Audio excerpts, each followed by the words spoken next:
The Billings Restoration Company took time out from its normal work to help with some special projects around the area. The company has been quite busy helping people recover from some of the flooding in Stillwater and Carbon counties.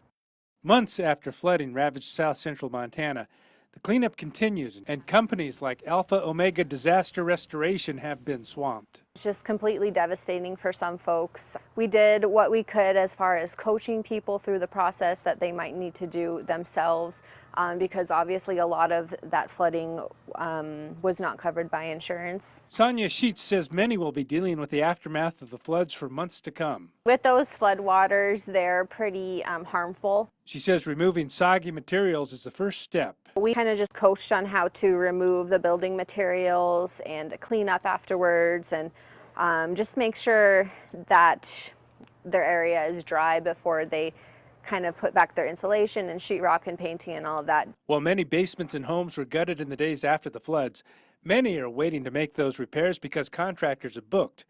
But as that work continues, Friday was a day for Alpha Omega to hit the pause on its normal work.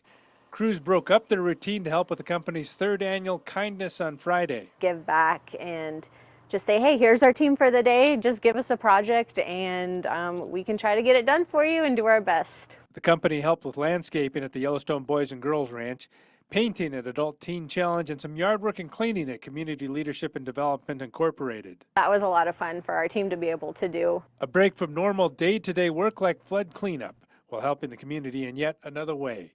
In Billings, David J., MTN News.